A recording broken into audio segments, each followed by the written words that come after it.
A multiple independently targetable reentry vehicle is a ballistic missile payload containing several warheads, each capable of being aimed to hit one of a group of targets.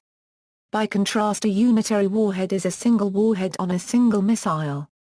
An intermediate case is the multiple reentry vehicle missile, which carries several warheads which are dispersed but not individually aimed, somewhat like a shotgun.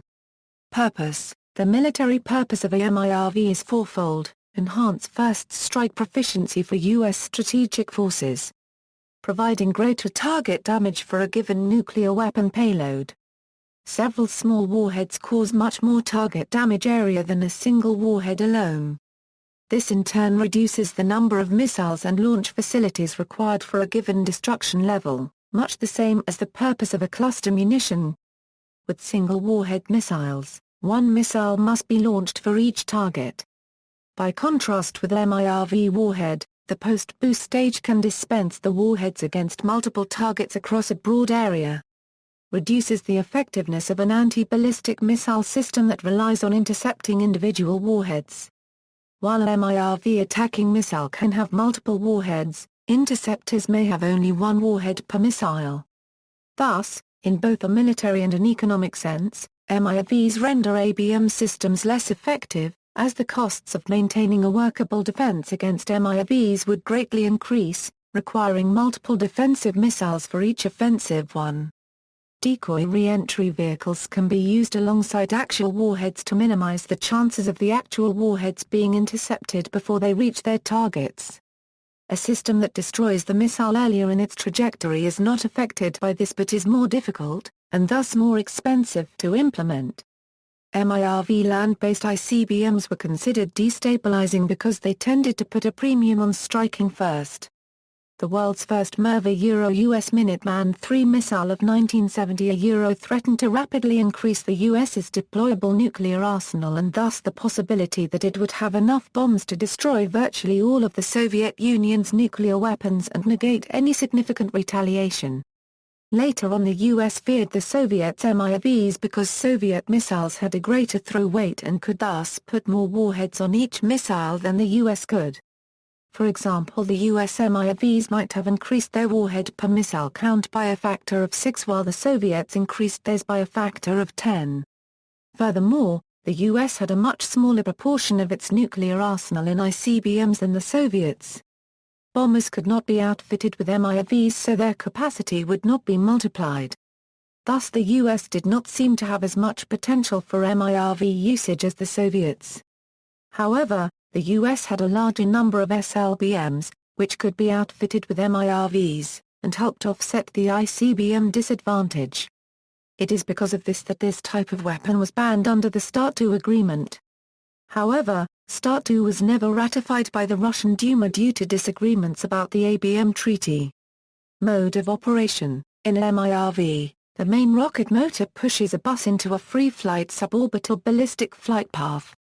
After the boost phase, the bus maneuvers using small onboard rocket motors and a computerized inertial guidance system. It takes up a ballistic trajectory that will deliver a re-entry vehicle containing a warhead to a target, and then releases a warhead on that trajectory. It then maneuvers to a different trajectory, releasing another warhead, and repeats the process for all warheads.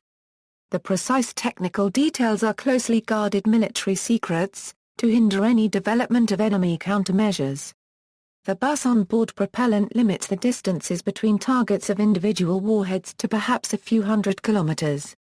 Some warheads may use small hypersonic airfoils during the descent to gain additional cross-range distance.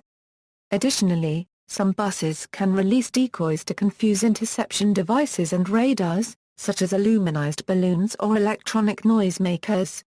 The Trident system contains cameras which are able to photograph the stars, which allows them to have an accurate location system which is independent of radio communications. Therefore, even with radio communications out of action, the individual missiles are able to guide themselves. Accuracy is crucial, because doubling the accuracy decreases the needed warhead energy by a factor of 4 for radiation damage and by a factor of 8 for blast damage. Navigation system accuracy and the available geophysical information limits the warhead target accuracy. Some writers believe that government-supported geophysical mapping initiatives and ocean satellite altitude systems such as SASAT may have a cover purpose to map mass concentrations and determine local gravity anomalies, in order to improve accuracies of ballistic missiles. Accuracy is expressed as circular area probable. This is simply the radius of the circle that the warhead has a 50% chance of falling into when aimed at the center. CEP is about 90 100 m for the Trident II and Peacekeeper missiles. MIRV, a multiple re-entry vehicle payload for a ballistic missile, deploys multiple warheads in a pattern against a single target. The advantage of an MIRV over a single warhead is that the damage produced in the center of the pattern is far greater than the damage possible from any single warhead in the MIRV cluster. This makes for an efficient area attack weapon. The number of warheads makes interception by anti-ballistic missiles unlikely. Improved warhead designs allow smaller warheads for a given yield, while better electronics and guidance systems allowed greater accuracy. As a result, MIRV technology has proven more attractive than MIRV for advanced nations. Because of the larger amount of nuclear material consumed by MIRVs and MIRVs, single warhead missiles are more attractive for nations with less advanced technology. The United States deployed an MIRV payload on the Polaris A-3. The Soviet Union deployed MIRVs on the SS-9 Mod 4 ICBM. Refer to atmospheric re-entry for more details. See also, References, Notes. External links, MIRV, A Brief History of Minuteman and Multiple Re-Entry Vehicles by Daniel Buckonit, Lawrence Livermore Laboratory, February 1976. Operation 1964, The Defense of the United States, 1981 CBS 5-part TV series from Google Video.